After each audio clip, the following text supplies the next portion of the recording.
Assalamualaikum warahmatullahi wabarakatuh. Salam sehat untuk kita semua. Semoga kita semua selalu mendapat perlindungan Allah Subhanahu wa Ta'ala ya. Diberikan nikmat sehatul afiat serta dimudahkan segala urusannya. Amin ya Rabbal Alamin. Nah, kesempatan kali ini Mimin akan membagikan satu cerita misteri. Seperti apa ceritanya? Mari kita mulai.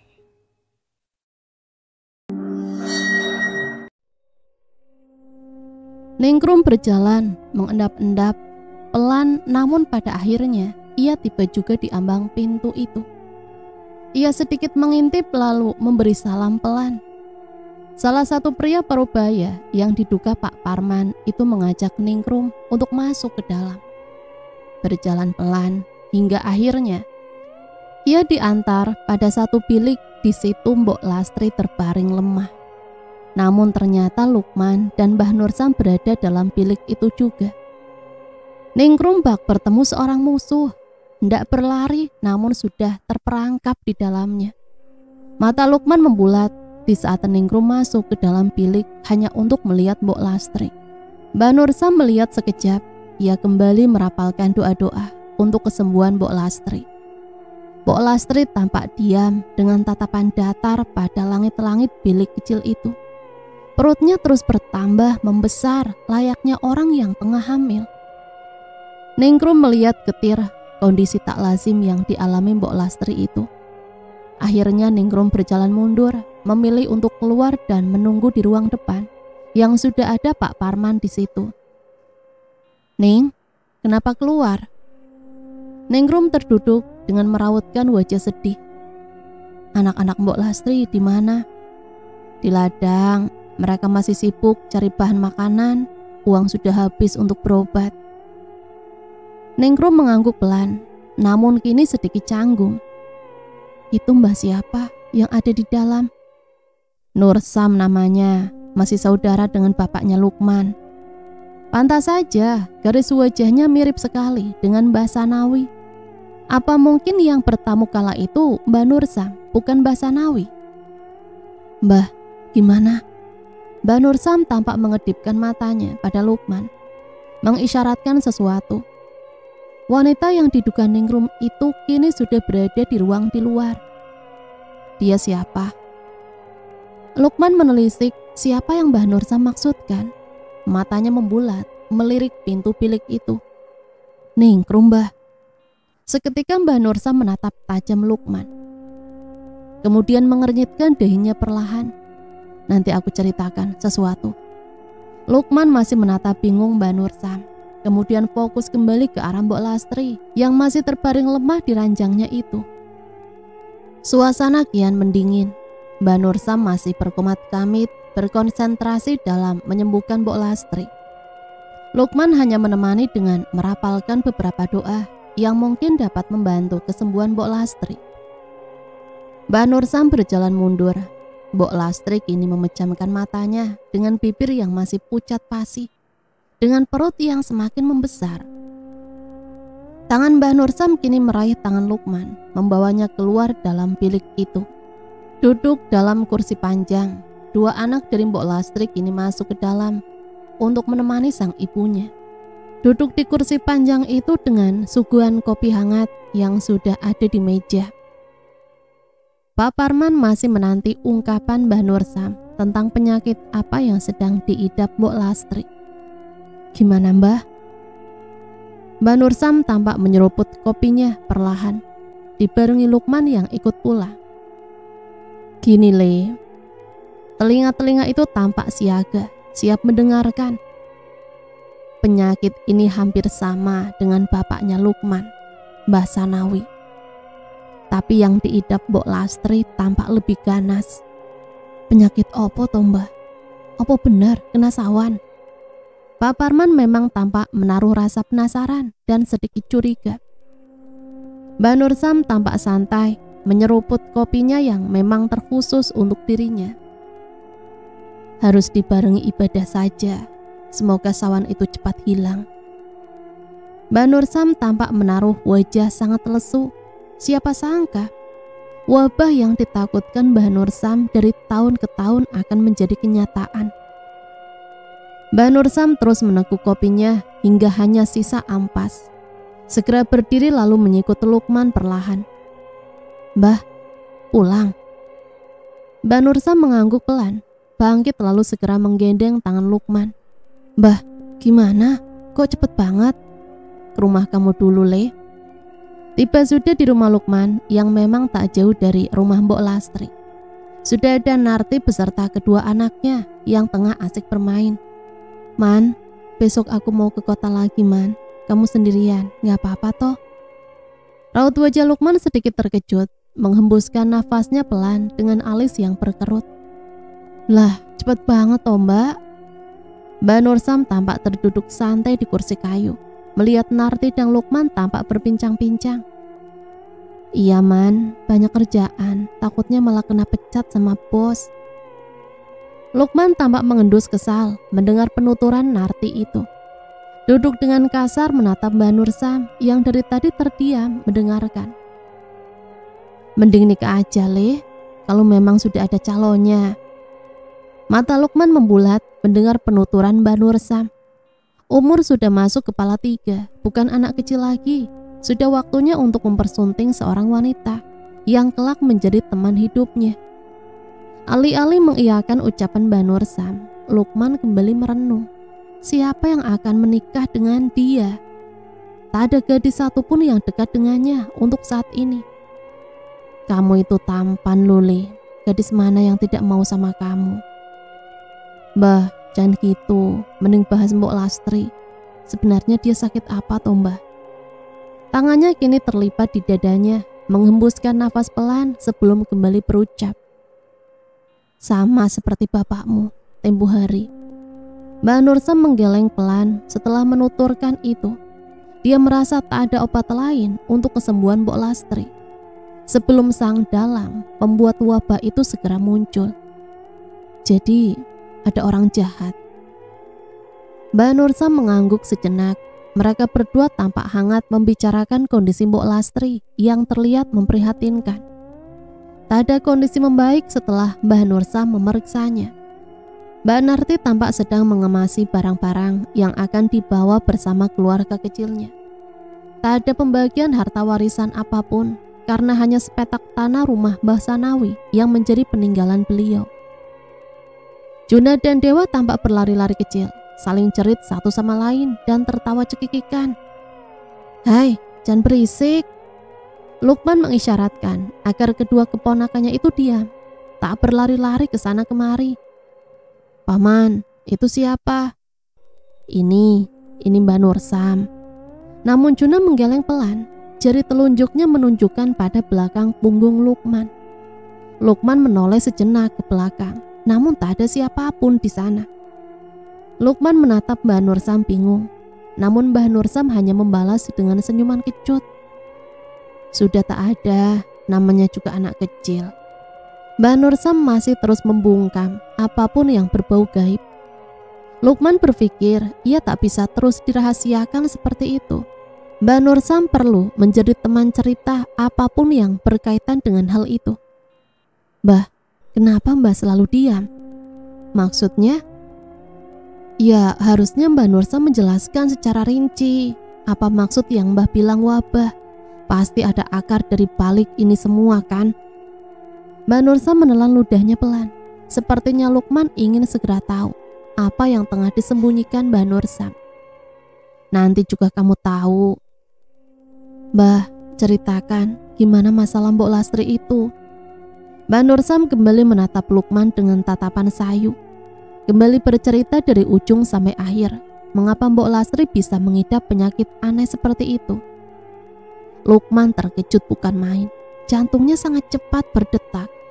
Rasanya zaman sekarang sudah bukan lagi tentang hal mistis seperti itu. Mau percaya atau tidak, itu terserah kamu, Le.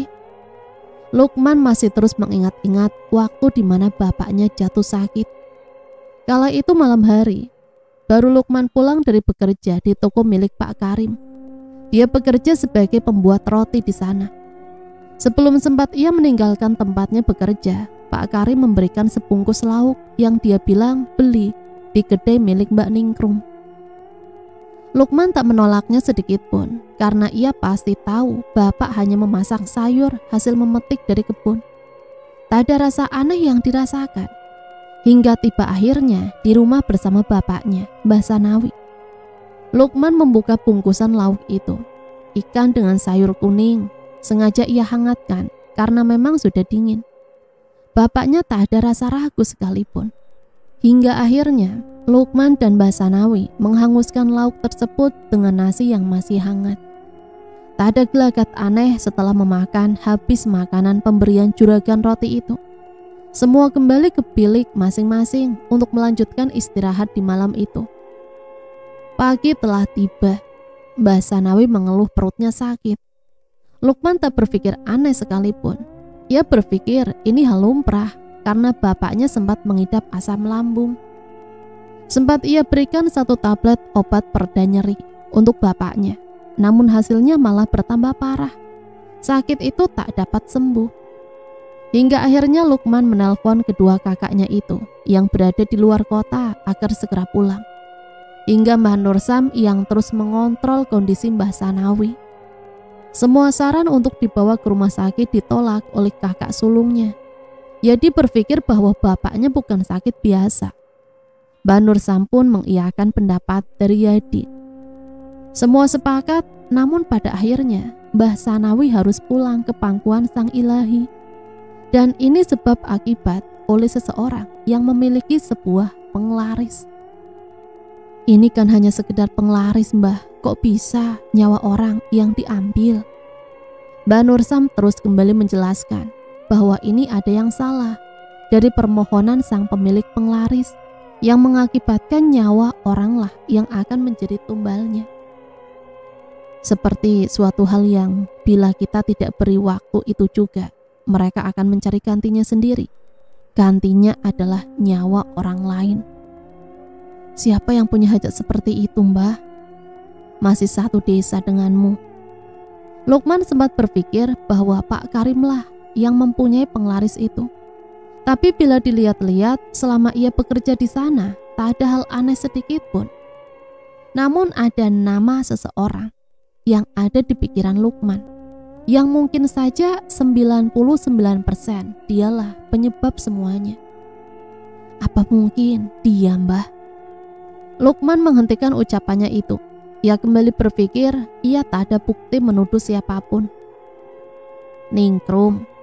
Tiba-tiba Mbah Nursam menyebutkan nama wanita itu.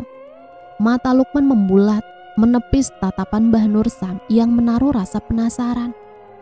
Kok dia, Mbah? Lukman hanya berpura-pura.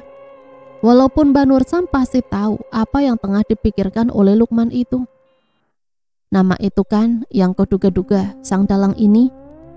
Lukman menelan ludahnya pelan. Ia lupa bahwa Mbah Nursam dapat membaca pikiran orang lain, termasuk dirinya. Ngapunten, Mbah, bukan maksud apa-apa. Mbah Nursam tersenyum, menepuk pundak Lukman dengan pelan. Nanti kita cari bukti sama-sama. Hari itu Mbah Nursam sengaja bermalam di rumah Lukman. Narti dan keluarga kecilnya sudah bersiap-siap untuk segera pulang. Karena tiket yang mereka pesan ternyata harus berangkat lebih awal dari perkiraan mereka. Mbah, pamit nggih. Narti menyalami punggung tangan Mbah Nursam dengan lembut dibarengi Adi sang suami. Dengan kedua anaknya pula. Malam itu sunyi setelah Narti dan keluarganya memutuskan untuk kembali bekerja di luar kota. Hanya tersisa Lukman dan Mbah Nursam yang masih terjaga di malam itu. Perbincangan hangat antara mereka kian memanas dengan beberapa suguhan makanan di atas dipan. Mbah Nursam duduk bersila dengan menyeruput kopi hangat, serta Lukman yang sesekali menengok ponsel miliknya. Kalau dilihat-lihat, Lastri itu tidak bakal sembuh.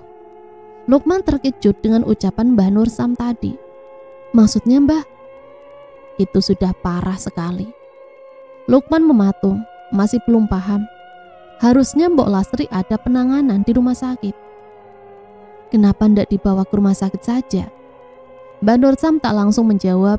Kini ia melihat langit-langit rumah dengan plafon yang terbuat dari anyaman bambu. Tatapannya tajam menatap jauh di sana. Ini tentang ilmu penglaris, Man. Lukman menghela nafas pelan dengan mengambil satu biji singkong goreng. Kan Mbah Nursam tadi udah bilang, kenapa bilang lagi? Bukan itu. Lah terus apa? Mbah Nursam menjelaskan bahwa ini ada salah satu kesalahan dari sang dalang ilmu penglaris. Jin yang bersekutu untuk ilmu penglaris tak diberi tumbal oleh dalangnya. Alhasil jin yang bersekutu ini mencari mangsa dari warga sekitar. Ini bisa menghabiskan nyawa sampai 5 orang. Ngeri, tapi itulah yang Mbah Nursam ceritakan kepada Lukman. Tatapannya membulat bahwa cerita itu bukan hanya omong kosong belaka. Aduh Mbah, ngeri cerita begituan. Sudahlah, jangan ceritakan lagi. Namun Mbah Nursam hanya membalas tertawa kecil. Menurutnya Lukman tak mampu mempunyai nyali yang besar untuk menuntaskan masalah seperti ini. Kian hari gelap sunyi dan pastinya mengerikan. Sesekali suara tangisan itu datang dari arah timur, tepat di pekarangan Mbok Lastri. Mbah Nursam dan Lukman masih bersantai, tak menggubri suara aneh itu. Tangisan tadi berubah menjadi tawa cekikikan. Bau-bau anyir mulai mengganggu. Padahal malam-malam yang lalu Lukman tak mendapati hal ganjil seperti ini. Mbah, Lukman berbisik, ia tak kuasa menahan ketakutan. Walaupun di sampingnya kini sudah ada Mbah Nursam. Mbah Nursam mengisyaratkan untuk diam. Lukman memilih untuk membuka ponselnya agar hawa takut itu segera hilang. Tiba-tiba jeritan itu terdengar, tapi di pekarangan rumah Mbok Lastri. Mbah Nursam dan Lukman segera memeriksa keluar. Mbok Lastri? Mbah Nursam mengangguk pelan, segera ia masuk ke dalam rumah itu. Terdapat beberapa orang di dalamnya tengah mengelilingi dipan Mbok Lastri. Kebetulan ada Mbah Nursam. Mbah, ini tolong ibu saya, Mbah. Salah satu anak dari Mbok Lastri tampak histeris melihat kondisi Mbok Lastri yang memang sudah tak wajar. Lukman hampir meninggalkan rumah Mbok Lastri karena melihat kondisinya yang memang sudah sangat tidak wajar. Namun tangan Mbah Nursam memegang erat agar ia tak segera pergi. Wajah Mbok Lastri pucat pasi, bibirnya sudah membiru, badannya kurus, perutnya kian membesar. Kemudian Mbah Nursam memeriksa kaki Mbok Lastri, memijit perlahan dengan mulutnya yang komat kamit. Dingin. Mbah Nursam masih teliti memeriksa. Namun kini ia sesekali menggelengkan kepalanya. Tolong pegang kaki Lastri. Salah satu anak lelaki Mbok Lastri tampak memegang kaki Mbok Lastri yang terasa sangat dingin itu. Kamu di sini, pegangi perutnya, bacakan sholawat dalam hati. Kembali Mbah Nursam memerintahkan anak dari Mbok Lastri. Lukman masih terdiam, ia hanya mengamati. Mbah Nursam kini berpindah tempat di kepala Mbok Lastri. Kini ia memegang erat kepala Mbok Lastri itu. Namun kini Mbah Nursam merapalkan talqin berkali-kali. Pertanda Mbok Lastri kini sudah berada dalam sakaratul mautnya. Lukman yang sedari tadi diam hanya bisa membantu melafalkan talqin, membantu Mbok Lastri. Suasana mencekam. Lukman berlari di sebuah meja kecil.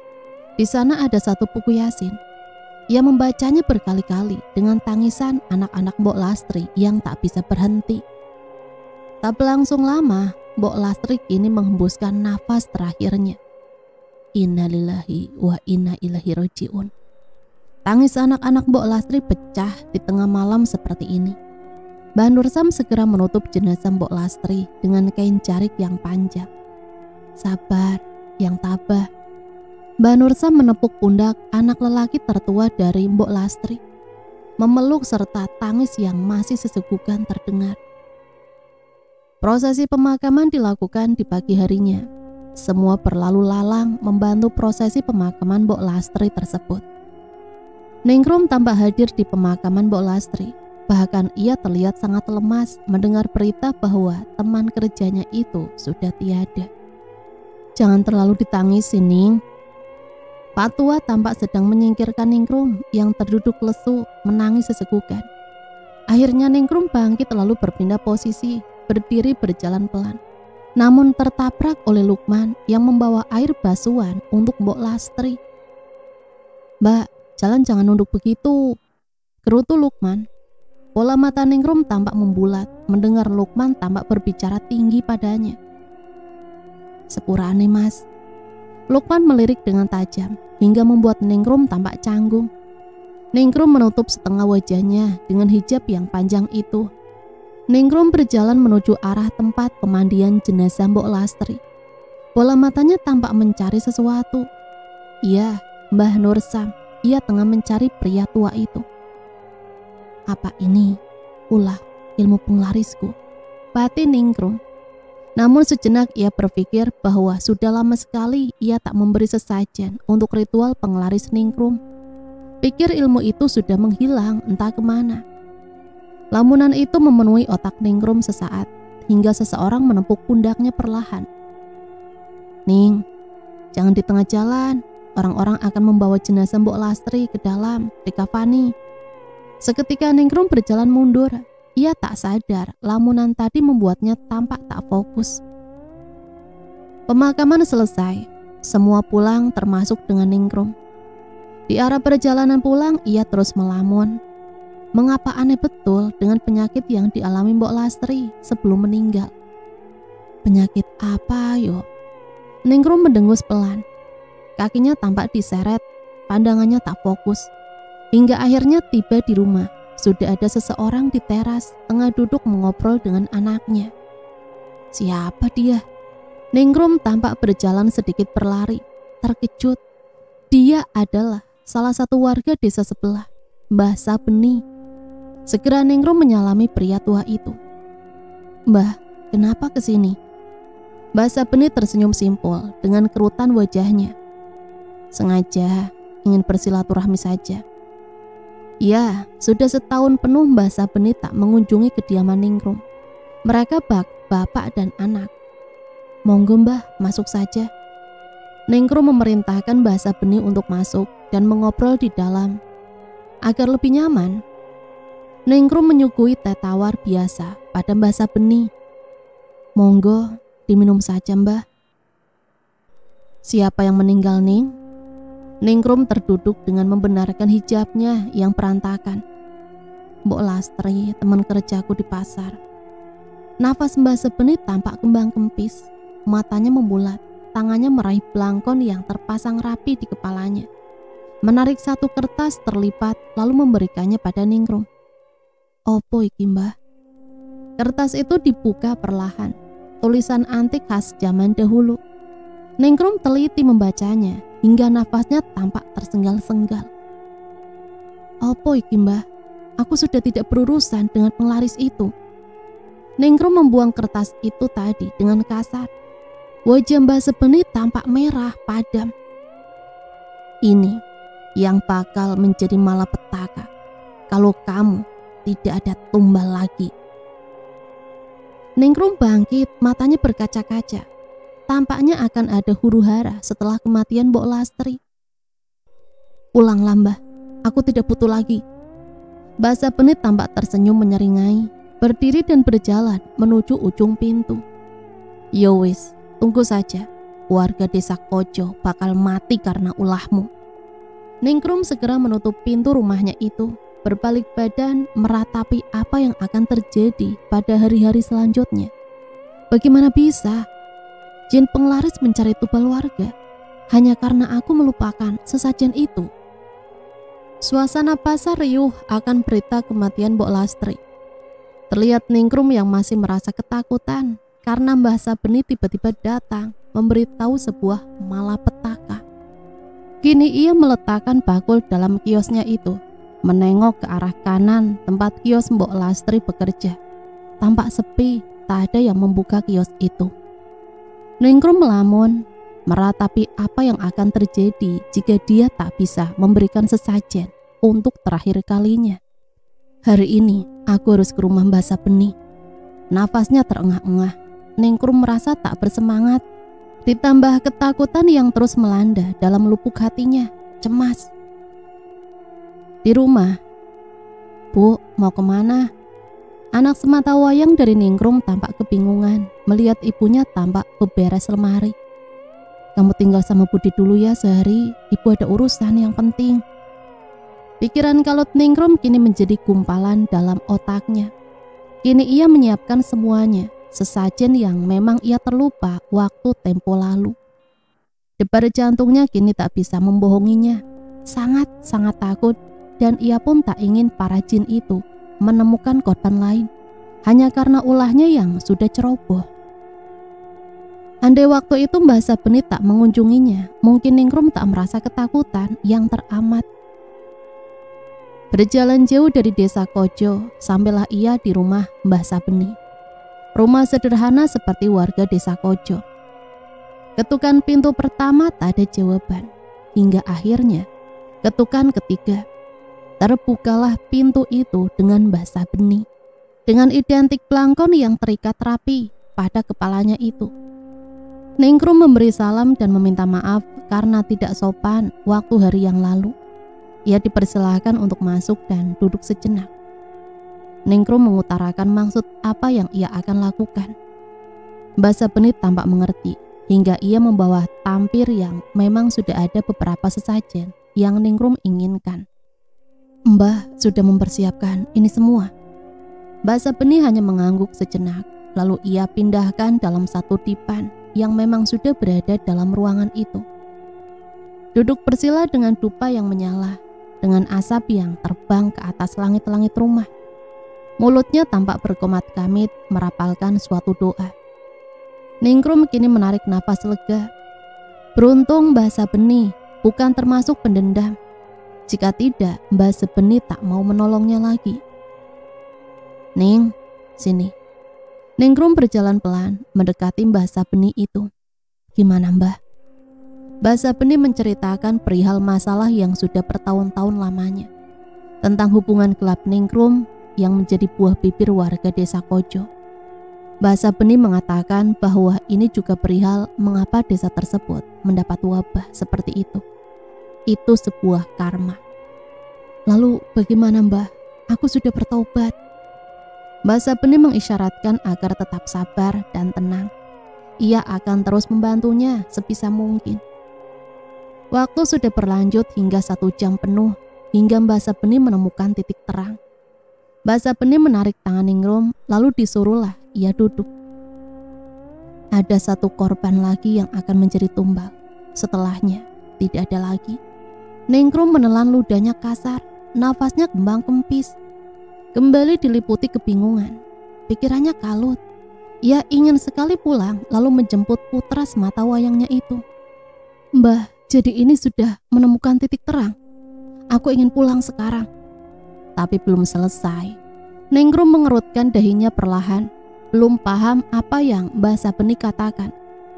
Bukankah sesajen itu untuk penangkal? Kau harus membuat sesajen lagi. Ningrum kembali memohon agar Mbah Sabeni kembali membantunya. Permohonan itu kembali diiyakan oleh Mbah Sabeni. Berjalan penuh menyusuri jalan setapak kecil yang dipenuhi rumput yang menjulang tinggi. Maafkan aku Tuhan, aku telah hilaf. Langit hampir gelap, ia segera berlari menuju rumah Bude tempat ia menitipkan anaknya. Bude, Bude. Wanita parubaya itu keluar bersama anak lelakinya yang berdiri di belakang. Ayo kita pulang. Segera Ningrum menarik tangan anaknya itu. Ning, habis dari mana kamu? Namun Ningrum tampak acuh. Ia lantas meninggalkan Bude tanpa berpamitan sama sekali. Bu, pelan-pelan, di sini licin. Sandalku hampir mau putus. Ningrum mengisyaratkan agar tetap diam karena langit sudah menuju gelap. Hingga ia sampai di ambang pintu rumah. Merogoh saku mencari 1 kunci untuk membuka pintu rumah. Ayo cepat masuk, jangan keluar dari rumah. Tampaknya Ningrum tampak berhati-hati setelah pulang dari rumah Mbah Sabeni. Ia tampak was-was siapa yang akan meninggal lagi karena ulahnya itu. Nafasnya kembang kempis. Ia merasa ada sesuatu yang memang sedang mengawasi di dalam rumah. Cepat masuk kamar.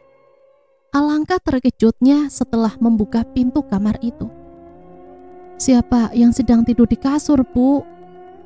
Lukman tampak memijit pelipisnya, serta Mbah Nursam pun terlihat sangat bingung mengenai hal ini.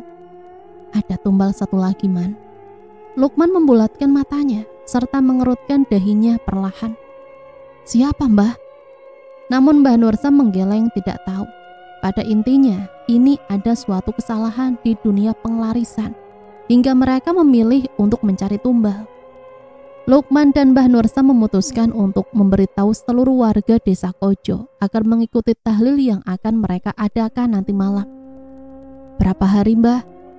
Mbah Nursam mengisyaratkan dengan 3 jari. Lukman paham bahwa tahlil ini akan dilakukan 3 hari berturut-turut tanpa henti. Kita akan memulai di sungai desa Kojo ini. Kenapa di sungai Kojo, Mbah? Karena mereka datang dari sana. Kita akan melakukan pembersihan di sana.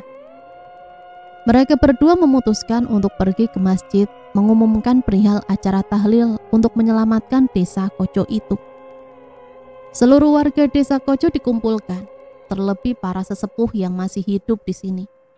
Beruntung mereka sangat antusias dengan diadakannya acara seperti ini. Semua tampak setuju dengan usul yang diberikan oleh Mbah Nursam itu. Baik, Mbah, kalau begitu saya sangat setuju, teriak salah satu warga desa Kojo. Malam berlarut, sehabis sholat Isya semua warga Kojo dikumpulkan di halaman masjid. Mbah Nursam membawa buku kecil berisi doa-doa yang mungkin akan dirapalkan nantinya. Lukman tampak berjalan di belakangnya dengan balutan baju koko dan sarung yang ia kenakan. Beberapa warga membawa senter untuk penerangan di saat tahlil itu dimulai. Semua berjalan menuju tempat, yaitu sungai yang tak jauh dari tempat mereka berdiri. Berjalan pelan dengan melantunkan sholawat bersama-sama, hingga akhirnya sampailah di tepi sungai dengan aliran air yang tenang. Dan angin dingin menyelimuti malam itu. Semua berjongkok ataupun duduk di dasar batu sungai. Mbah Nursam meraih Lukman agar duduk tepat di sampingnya. Suasana hening, semua tampak bermunajat meminta pertolongan Allah Subhanahu wa Ta'ala untuk kejadian yang tengah menimpa desa Kojo. Mbah Nursam memimpin memberi wejangan sejenak sebelum tahlil itu dimulai. Tak ada perasaan aneh maupun ganjil saat tahlil berlangsung. Aliran air sungai tetap mengalir tenang, walaupun gerimis melanda malam itu juga. 20 menit berlalu, tahlil berjalan dengan hikmat dan pastinya membuahi ketenangan batin di setiap hati warga desa Kojo tersebut. Alhamdulillah, ucap Mbah Nursam. Mbah Nursam menutup buku kecilnya itu, lalu menatap warga desa Kojo yang telah mengikuti tahlil bersamanya.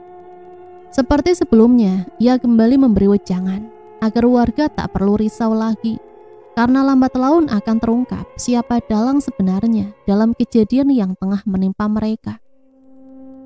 Namun salah satu warga bersikukuh ingin tahu siapa yang membuat kekacauan hingga merenggut nyawa warga desa Kojo. Mbah Nursam kembali memberitahukan agar tetap bersabar dan bertawakal kepada Allah Subhanahu wa Ta'ala. Semata-mata ini untuk menjadi pengingat bahwa Tuhan adalah tempat pertolongan pertama. Mbah Nursam tampak menarik tangan Lukman agar berdiri. Lukman menahan rasa kesemutan karena terlalu lama duduk di dasar batu itu. Mbah, pulang, bisik Lukman pelan. Mbah Nursam mengangguk pelan, lalu berjalan pelan diikuti para warga yang berada di belakangnya. Malam itu hampir menuju jam 11 malam. Sunyi dan senyap di desa Kojo. Sesampainya di rumah, duduk lesu sembari membuka sarung yang Lukman pakai. Segera menyeduh kopi untuk dia dan Mbah Nursam. Kopi itu sudah siap, asap mengepul dalam gelas bening kecil itu. Diminum, Mbah. Mbah Nursam meminumnya pelan karena masih terasa amat panas. Kini ia kembali menceritakan sosok yang menjadi dalang dalam tragedi ini adalah Ningkrum, janda muda yang telah bekerja lama di pasar seberang. Dugaan Lukman kini memang tak salah. Mbah Nursam tampak santai setelah mengetahui siapa yang bertingkah seperti itu. Kini mereka hanya ingin terus melanjutkan tahlil hingga hari ketiga. Kalau sudah hari ketiga, dalangnya bakal menyerahkan diri. Mbak Nursam berucap, "Ningrum, Mbah, apa ada perkara lain selain itu?" Mbak Nursam kembali menceritakan bahwa ini ada sebuah karma. Karena Ningrum telah mengotori desa Kojo karena ulahnya berhubungan gelap dengan pria lain. Lukman sendiri bergidik ngeri. Lalu siapa lagi yang akan menjadi tumbal terakhir, Mbah? Mbak Nursam terlihat kebingungan. Tidak ada prediksi siapa yang akan menjadi tumbal ini. Namun korban tak lain masih tetangga dengan Lukman. Entah itu di depan rumah Lukman, samping ataupun belakang. "Bu, siapa dia, Bu?" Namun sosok itu tampak menghilang, seperti salah satu warga desa Kojo. Namun Ningrum masih belum mengerti mengapa ia tengah tertidur di atas ranjangnya itu.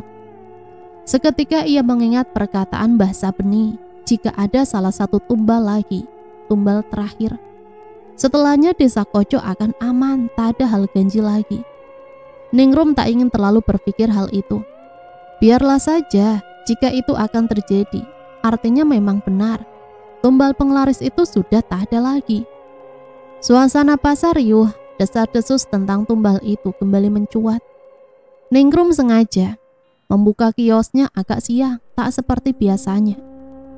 "Ning, kamu gak ikut tahlil tadi malam?"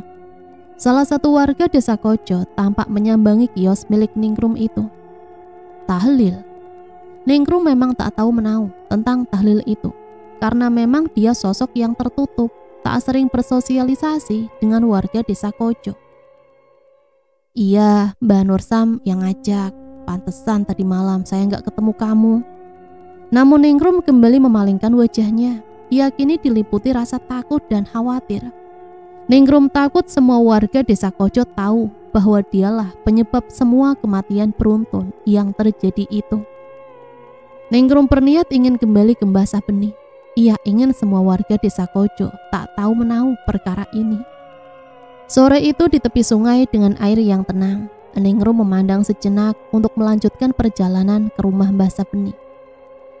Ada pembersihan di sungai ini tadi malam. Artinya desa Kojo mulai pulih kembali. Ningrum membatin. Kini ia kembali berjalan dengan sedikit berlari agar ia sampai pada rumah Mbah Sabeni di seberang desa Kojo. Mbah Sabeni rupanya tengah menanti kedatangan Ningrum. Wajahnya kini diliputi ketakutan yang teramat. Kini Ningrum berada dalam satu ruangan khusus bersama Mbah Sabeni. Mbah Sabeni berucap bahwa warga desa Kojo akan tahu siapa dalang di balik ini. Dan yang akan mengungkapkan semuanya adalah Mbah Nursam. Dan rupanya Mbah Nursam adalah musuh dari Mbah Sabeni. Ningrum semakin diliputi ketakutan. Bisa-bisanya dia akan dikucilkan bila benar Mbah Nursam akan mengungkapkan kebenaran itu. "Mbah, aku ceroboh, Mbah." Ningrum sempat menangis di hadapan Mbah Sabeni karena telah ceroboh lalai dalam praktek penglaris itu, hingga mengakibatkan beberapa terjerumus ke dalamnya. Mbah Sabeni mengelus pundak Ningrum pelan, berusaha menenangkan bahwa akan baik-baik saja kalau tetap bersabar. Karena sesajen yang jin inginkan sudah dipenuhi oleh Mbah Sabeni. Mbah Sabeni terus-menerus memberitahu bahwa semua akan baik-baik saja. Namun jika semua akan dibongkar oleh Mbah Nursam, Mbah Sabeni berharap Ningrum mau meminta maaf kepada seluruh warga desa Kojo. "Nanti aku ingin bertemu dengan Mbah Nursam," gerutu Ningrum. Namun Mbah Sabeni melarangnya. Ia tampak merautkan wajah yang tak senang bila Ningrum nekat menyambangi Mbah Nursam itu. "Kenapa, Mbah?" Mbah Sabeni menjelaskan bahwa jika ia akan menemui Mbah Nursam secara tidak langsung, dia akan ingin menyambangi ke rumah Mbah Sabeni, dan Mbah Sabeni tak ingin bertemu dengannya. Ningrum menarik nafasnya perlahan, memejamkan matanya sejenak walaupun pikirannya kini kalut sekali. "Jangan risau, aku akan terus membantumu." Kini Ningrum memilih untuk pulang, berjalan kaki kembali. Namun salah satu warga tampak berlari kecil seperti orang yang terburu-buru. "Kang Ridwan, mau kemana, Kang?" Ningrum menghentikan salah satu pria parubaya itu hingga nafasnya sempat tersengal-sengal. Pak Juhri meninggal, kena serangan jantung. Saya mau mengambil keranda." Dek, artinya Pak Juhri adalah tumbal terakhir yang diminta jin penglaris itu. Ningrum hanya berpura-pura tidak tahu dan sedikit merasa iba. "Nanti saya melayat juga, Kang," ucap Ningrum pelan. Kang Ridwan lalu kembali berjalan menuju tempat tujuannya, yaitu mengambil sebuah keranda. Ningrum kembali melangkah, kini ia sedikit berlari, ingin segera sampai di ambang pintu rumahnya. Warga tampak berbondong-bondong akan melayat ke rumah Pak Juhri, samping rumah Lukman itu. Nafasnya tersegal-segal, mengunci semua pintu. Ia sengaja tidak pergi melayat untuk saat ini. "Bu," anak lelakinya tampak sedang duduk santai dengan televisi yang menyala. Ningrum segera duduk di samping anaknya itu yang tengah bersantai. "Ibu mau pergi melayat?" Namun belum lagi Ningrum menjawab pertanyaan anaknya itu, terdengar satu dentuman suara dari arah luar jendela. Ningrum sampai terkejut hingga memeluk anak semata wayangnya itu. Desir jantungnya tak terhenti, keringat dingin mulai mengucur membasahi dahinya itu. Ningrum sempat berpikir Pak Juhri pasti sedang menerornya untuk saat ini.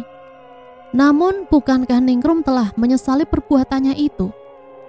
Semua tampak tegang saat Pak Juhri dikabarkan meninggal dunia. Lukman tampak berlalu lalang menyiapkan semua air untuk membasuh jenazah Pak Juhri.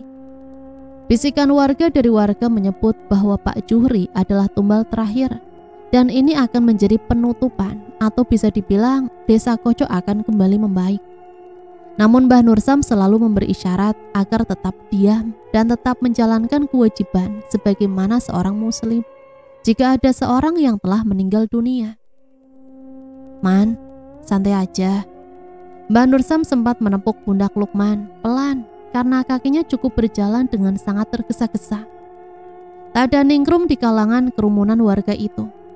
Mata Lukman membulat, mencari-cari sosok perempuan yang menjadi dalang itu dan menjadi sosok yang telah menyebabkan bapaknya meninggal. Lukman menghela nafas pelan, namun ia terus tersadar, tak ingin sepenuhnya menyalahkan perbuatan Ningrum itu. Karena satu kesalahan dalam praktek penglaris mengharuskan jin yang bersekutu mencari tumbal karena kelalaian Ningrum. Semua berjalan dengan tenang dan hikmat hingga matahari tampak akan tenggelam dan langit berubah menjadi malam. Lukman membersihkan seluruh tubuhnya dan mengguyur badannya dengan air yang dingin. Serta Mbah Nursam tampak masih terduduk di ruangan depan. Lukman selesai, kini giliran Mbah Nursam yang membersihkan diri. Lukman mengambil sarung lalu segera membentangkan sajadah di atas dipan untuk ia melakukan sholat maghrib. Sambil menunggu Mbah Nursam selesai, ia sempatkan untuk berzikir sejenak. Mbah Nursam tampak keluar dari kamar mandi dengan merapikan sarungnya yang hendak terlepas. Tak lupa songkok yang ia kenakan pula. "Ayo." Mbah Nursam tampak menjadi imam sholat serta Lukman sebagai makmumnya. Sangat khusyuk hingga akhir salam pada sholat. Dilanjutkan dengan zikir pendek lalu berdoa yang diamini oleh Lukman. Hening hingga sesuatu tampak berjalan. Derap suara kaki tengah berjalan tepat di teras rumah Lukman. Kini zikirnya terhenti. Ia sempat menoleh pada pintu depan. Desir jantungnya memacu, tampak menghela nafasnya pelan-pelan, sedikit menghiraukan. Kini Mbah Nursam berbalik badan, menyalami Lukman pelan dengan sambutan Lukman mencium punggung tangannya itu. Kembali bercerita mengenai Pak Juhri yang meninggal karena serangan jantung. Namun Mbah Nursam percaya ini adalah korban terakhir untuk ini. Dan malam ini akan dilaksanakan tahlil untuk malam kedua. "Harus malam ini, Mbah?" Mbah Nursam mengangguk pelan. Karena jikalau tidak dilakukan secara 3 hari berturut-turut, yang ia takutkan teror itu akan kembali terjadi. "Hitung-hitung biar warga sini sadar dengan Tuhan." Lukman kembali menelisik ke arah pintu tadi yang terdengar suara derap kaki berjalan. Matanya kini membulat, menatap Mbah Nursam tajam. Kini Mbah Nursam bangkit dari duduknya, lalu berjalan pelan menuju pintu depan itu. Dibukalah perlahan-lahan, tak ada siapapun di sana. Kembali ke dalam rumah, berbincang-bincang mengenai tahlil yang akan dilaksanakan setelah Isya nanti. Tahlil di jalan desa Kojo, Mbah. Raut wajah Lukman mengerut. Mbak Nursam mengangguk pelan. Ia menjelaskan ingin membersihkan seluruhnya karena jalanan termasuk tempat yang sering dipijak oleh warga desa Kojo.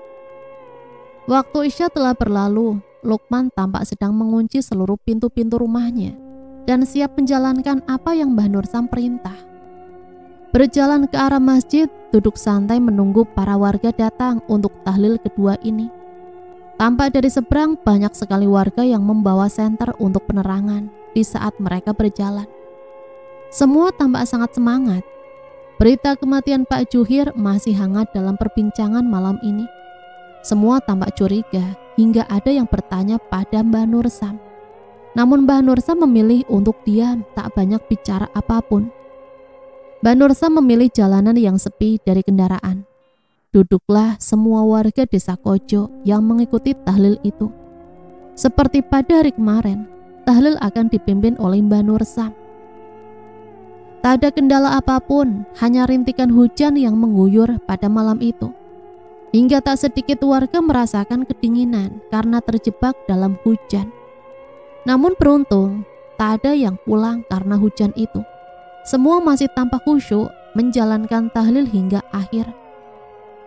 Seperti biasa, wejangan sebelum akhirnya pulang selalu Mbah Nursam sampaikan. Hingga ia memberikan nasihat agar jangan membicarakan orang yang telah meninggal. Semua tampak fokus pada wejangan itu. Dan akhirnya mereka memutuskan untuk kembali. Sudah hampir 3 hari Mbah Nursam bermalam di rumah Lukman hingga Mbah Dasini ditinggal sendirian. Mbah Dasini gak nyariin Mbah. Sudah biasa ditinggal sendiri. Kembali Lukman ke dapur untuk menyeduh kopi yang akan menemani malamnya bersama Mbah Nursam. Bau-bau semerbak kemenyan kini mengganggu indera penciuman Lukman. Sampai-sampai ia harus menutup hidungnya dengan telapak tangannya itu. Lalu ia akhirnya membatalkan menyeduh kopi, memilih berjalan menuju Mbah Nursam yang tengah di ruang depan. Mbah, ada bau kemenyan. Lukman masih menutup hidungnya itu. Kedua alis Mbah Nursam mengerut, lalu bangkit dan mencoba mencari tahu asal muasal bau itu. Mbah Nursam membuka pintu belakang. Tepat di samping pintu terdapat dupa yang tengah menyala beserta isinya. Mbah Nursam menggeleng pelan, hendak ia membuangnya. Namun derap kaki itu kembali terdengar layaknya sedang menerkam Mbah Nursam. Nafasnya kini tersenggal-senggal, dadanya kembang kempis. Hingga derap kaki itu tampak semakin mendekat dan mendekat. Bau kemenyan semakin pekat pada hidung Mbah Nursam dan asap dupa yang mengepul mengganggu penglihatan Mbah Nursam. Derap kaki itu berganti menjadi kaki yang pincang, yang diseret. Matanya kini membulat mencari suara yang tengah mengganggu malam itu. Dan akhirnya sosok wanita tengah mengendap-endap itu tampak berjalan menuju Mbah Nursam. Kedua mata Mbah Nursam menyipit dengan nafas kembang kempis. Ningrum. Wanita diduga Ningrum itu menarik tangan Mbah Nursam pelan. Ada apa? Mbah Nursam tampak marah. Kini derap kaki Lukman tampak terdengar keluar karena suara Mbah Nursam yang sedikit keras. Mbah. Lukman dengan buru-buru melangkah lalu terkejut melihat Ningrum tengah bersama Mbah Nursam. Raut wajahnya masam. Ning, kamu? Raut wajah Ningrum tampak gelisah. Langkahnya hampir mundur kala Lukman datang. Mbah, ampun Mbah, jangan ngomong sama siapapun. Kalau saya yang membuat masalah ini, Mbah. Dari Mbah Nursam mengernyit. Kini ia berbalik badan menarik tangan Lukman pelan, lalu berjalan pelan menjauhi Ningrum. Ningrum sempat kembali memohon, namun Mbah Nursam tampak murka. Ia memilih untuk masuk ke dalam rumah dan mengunci semua pintu. Man, kalau kamu ketemu Ningrum lagi, jangan banyak bicara dengan dia. Lukman hanya mengangguk pelan. Ia tahu bahwa Mbah Nursam sedang marah.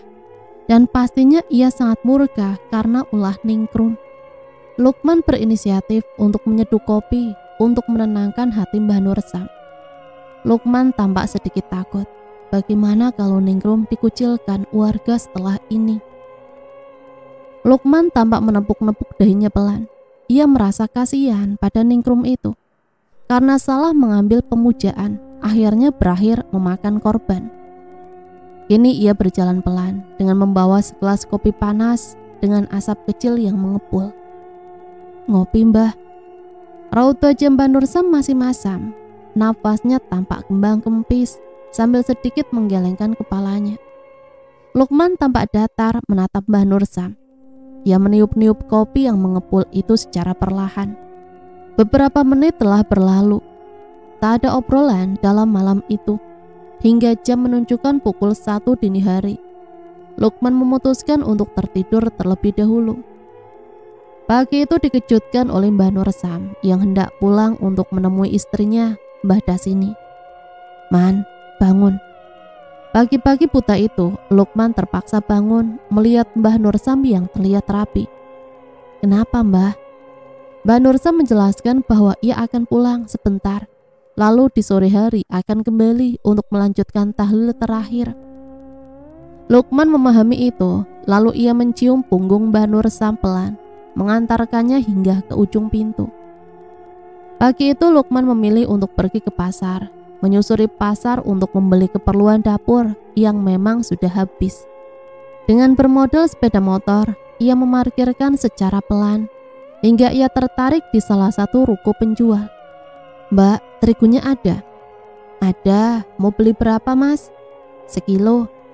Sang penjual tampak senyum simpul, lalu Lukman tertunduk pelan di salah satu kursi plastik yang sudah disediakan. Bola matanya memutar, melihat-lihat sekeliling pasar yang ramai dengan orang berlalu lalang. Ningrum itu tampak tergesa-gesa, hendak membuka rukonya, padahal hari sudah menjelang siang.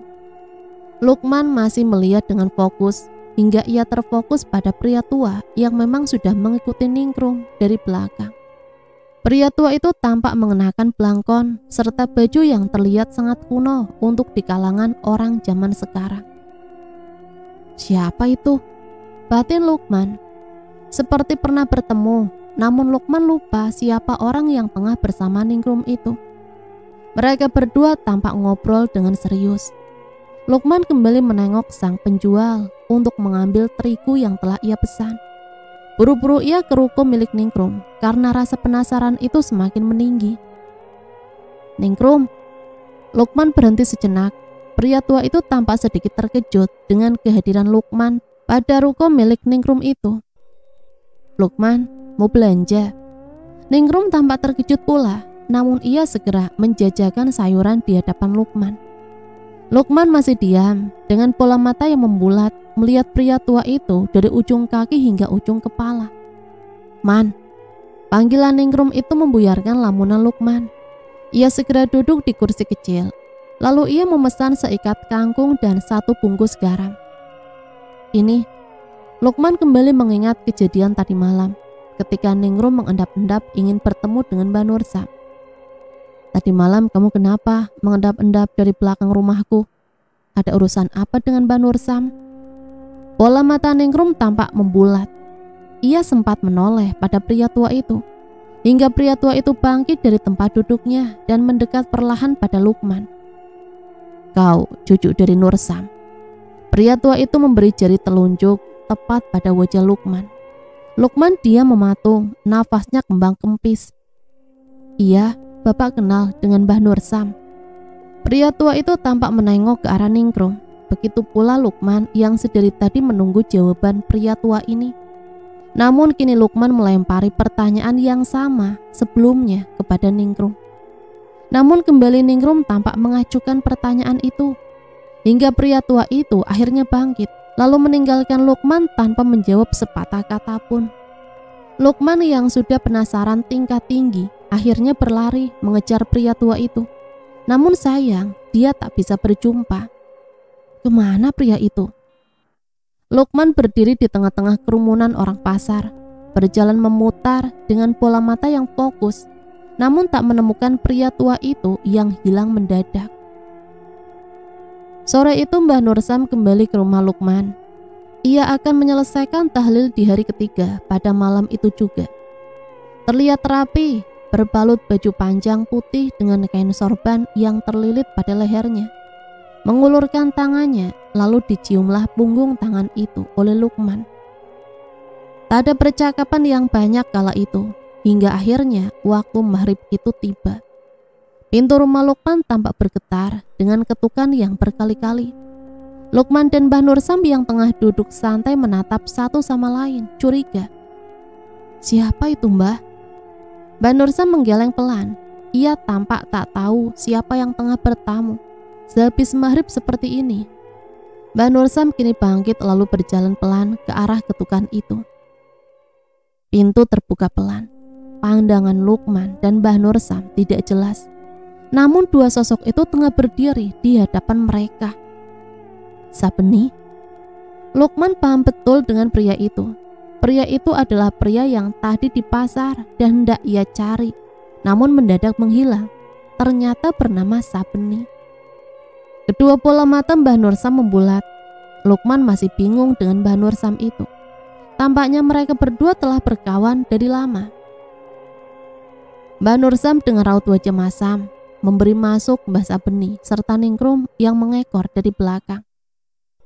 Ada apa? Mbah Nursam mengawali percakapan tanpa basa-basi. Tampaknya ia tak ingin banyak bicara dengan pria tua itu, Mbah Sabeni. Mbah Sabeni dengan wajah datarnya mengucapkan permohonan maaf atas kesalahan Ningrum membuat gaduh warga desa Kojo yang berakhir merenggut nyawa warga tersebut. Namun Mbah Nursam tampak memalingkan wajahnya hingga menghadap pada Luqman. Gelagat Luqman yang bingung tak bisa ia tutupi lagi. Kalau kedatangan kami hanya mengganggu, kami berniat pulang sekarang. Mbah Sabeni dan Ningrum tampak bangkit dari duduk mereka. Padahal Luqman belum menyuguhi apapun untuk kedua orang itu. Pak, duduk dulu biar saya buatkan minuman. Luqman menarik tangan Pak Sabeni pelan, mengisyaratkan agar tak bangkit dari duduknya sebelum ia menyuguhi sesuatu yang layak untuk seorang tamu. Tidak perlu, terima kasih. Kini Mbah Sabeni dan Ningrum pulang dengan raut wajah yang sedikit memerah. Mbah, siapa dia? Mbah Nursam tampak tertunduk. Seperti biasa, ia ingin selalu merahasiakan apapun yang menurutnya tak penting untuk orang lain. Mbah Nursam menghela nafasnya. Kini ia akan menceritakan sosok Sabeni yang telah bertamu tadi. Dia adalah teman kecilnya sewaktu dulu.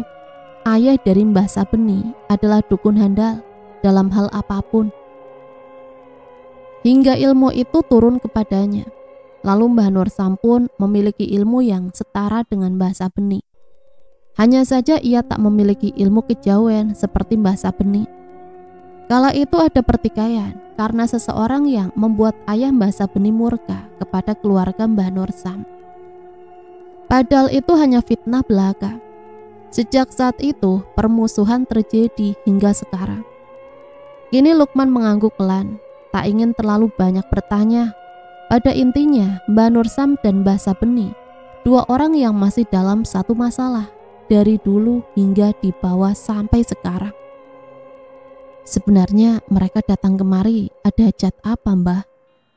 Mbah Nursam menjelaskan, mereka hanya ingin meminta maaf. Dan pastinya itu hanya omong kosong dari Mbah Sabeni. Secara raut wajah saja sudah bisa dibaca. Itu hanya kebohongan agar para warga desa Kojo bisa memakluminya. Tapi ini sudah merenggut nyawa warga.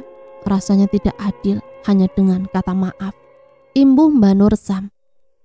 Tapi kita jangan menjadi pendendam, Mbah. Perkataan Luqman itu membuat tatapan Mbah Nursam datar. Bola matanya membulat, nafasnya memburu. Kini ia memeluk anak bungsu dari Mbah Sanawi itu.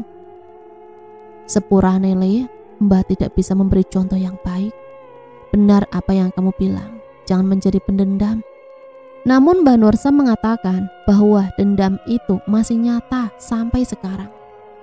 Tahlil di malam ketiga, yaitu tahlil penutup, akan dilakukan di masjid desa Kojo yang tak jauh dari rumah Luqman.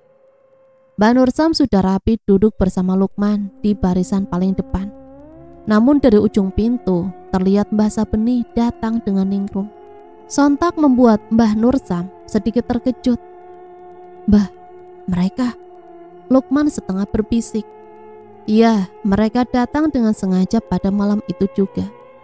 Mbah Nursam kembali merautkan wajah masam, namun sesuatu hal lain telah menyelimutinya. Lukman tampak tak fokus saat tahlil itu dimulai. Namun para warga desa Kojo melakukannya dengan amat hikmat. Tampaknya setelah tahlil tersebut Mbah Nursam sedikit lega. Karena sepertinya desa Kojo dapat pulih seperti sedia kala dan ilmu penglaris itu perlahan memudar dan tidak akan mengganggu desa Kojo itu. Beberapa wejangan tampak Mbah Nursam sampaikan hingga ia dengan sengaja memanggil nama Sabeni dan Ningrum agar duduk berada di samping Mbah Nursam. Degup jantung Lukman kini terdengar cukup kuat di saat ia harus duduk berdampingan dengan Mbah Sabeni itu. Rasanya tidak nyaman. "Maaf nak," bisik Mbah Sabeni pelan. Mbah Nursam mempersilahkan agar mereka berdua berbicara apa yang akan mereka sampaikan kepada warga desa Kojo. Lukman menarik matanya, menatap penuh pada Mbah Nursam. Sepertinya Mbah Nursam menginginkan Mbah Sabeni agar duduk di depan bersama dirinya. Lukman menggeser duduknya sembari terus menatap Mbah Nursam tajam. "Ngapunten, warga desa Kojo. Jaga sopan santun kepada Mbah Sabeni. Beliau sesepuh di desa seberang." Tampaknya para warga desa Kojo tak tahu menahu asal-usul Mbah Sabeni ini. Hingga Ningrum yang menjadi sorotan mengapa ia mengenal dengan seorang pria itu. Lukman duduk terdiam melihat Mbah Nursam tampak berbisik pada Mbah Sabeni. Yang ia tahu Mbah Nursam amatlah tidak menyukainya. Namun kini berbeda, tak seperti hari kemarin. Mbah Sabeni itu siapa? Pak Parman yang antusias ingin tahu. Tampak menyikut Lukman pelan. "Temannya Mbah Nursam," jawab Lukman pelan. Ningrum yang duduk di sebelah kanan Mbah Nursam terus-menerus menunduk, tak memandang warga maupun yang lainnya. Ia tampak menangis sesegukan, walaupun terus ia tutupi dengan hijab panjangnya. Namun tampaknya Mbah Sabeni tak kunjung mengutarakan apa yang akan ia sampaikan. Lukman segera menepuk pundak Mbah Nursam pelan. Karena waktu sudah malam, kasihan kepada warga yang sudah merasa lelah dan ingin beristirahat. Mbah Nursam mengangguk pelan, tahu apa yang Lukman isyaratkan. Dengan segera Mbah Nursam menyampaikan maaf dan terima kasih kepada semuanya yang telah berusaha semaksimal mungkin memulihkan desa Kojo yang sempat menjadi buah bibir di kalangan masyarakat. Ia juga menyampaikan terima kasih kepada Lukman, anak bungsu dari Mbah Sanawi, yang terus menemani dirinya hingga akhir prosesi tahlil ini. Dan juga Mbah Sabeni dan Ningrum yang akan menyampaikan permohonan maaf yang mungkin saja warga desa Kojo tidak dapat menerima permohonan maaf itu. "Permohonan maaf seperti apa, Mbah?" tanya seorang pria parubaya pada Mbah Nursam. Mbah Nursam amat ragu untuk menjawabnya karena sedari tadi Mbah Sabeni tampak canggung dan sungkan untuk mengatakan maaf itu. Tampaknya akan berakhir sia-sia. Mbah Nursam menghela nafasnya panjang, mengawali dengan bismillah sebelum mengatakan hal yang memang sangat amat sulit. Mbah Nursam kembali mengatakan bahwa Mbah Sabeni dan Ningrum ingin meminta maaf telah menggemparkan desa Kojo. Terlebih karena ada kejadian warga yang meninggal secara beruntun, dan itu semua kecerobohan dari Mbah Sabeni dan Ningrum itu sendiri. Semua warga tampak kebingungan dan beberapa dari warga paham jikalau semua kejadian itu adalah ulah dari Mbah Sabeni dan Ningrum. "Tapi Pak, Bu," Ningrum memotong pembicaraan Mbah Nursam hingga para warga itu menyangkal akan melaporkan Ningrum ke pihak yang berwajib karena sudah merugikan desa mereka. Tolong jangan gegabah." Mbah Nursam kembali diliputi rasa bersalah karena terlalu terburu-buru menyampaikan itu. Hingga warga desa Kojo yang terkenal dengan keegoisannya, mereka tak bisa dileraikan. 15 menit berlangsung amat gaduh. Semua tak terima dengan ulah Mbah Sabeni serta Ningrum yang sangat merugikan, terlebih merenggut nyawa orang. Namun itu hanya berlangsung sebentar karena Mbah Sabeni dengan lantangnya menjelaskan mengapa hal itu bisa terjadi, dan ia pun menjelaskan siapa jati dirinya sebenarnya. Dengan emosi yang menyulut, Lukman tampak dengan sabar memberi arahan agar warga tetap menerima dengan lapang dada, termasuk Lukman sendiri yang kehilangan bapaknya, Mbah Sanawi. Mbah Nursam kembali merangkul Lukman yang tampak ikut andil dalam hal ini. "Sudah, Le, kamu jangan ikut memberi arahan kepada warga, duduk saja." Namun tangis itu pecah. Ia rasa tengah dinasehati oleh sang bapak. Lukman malah merangkul Mbah Nursam dengan hangatnya. "Mbah, bapakmu yang meninggal gara-gara mereka toh?" Mbah Nursam kembali diliputi rasa prihatin. Kembali menjelaskan bahwa ini hanya kecerobohan mereka saja. Tidak ada unsur kesengajaan dan ini adalah kuasa Tuhan. Dari gaduh perlahan membaik. Semua dengan berat hati menerima apapun yang telah mereka katakan. Ini hanya salah permohonan. Ada unsur kecerobohan, tidak ada kesengajaan sama sekali. Bukan begitu, Pak Sabeni? Mbah Sabeni tampak mengangguk pelan, walaupun dengan raut wajah yang merah padam, menanggung rasa malu itu sendiri. Namun dengan terbongkarnya kasus itu, tampaknya sedikit warga dapat menerima apa yang sudah terjadi sebelumnya.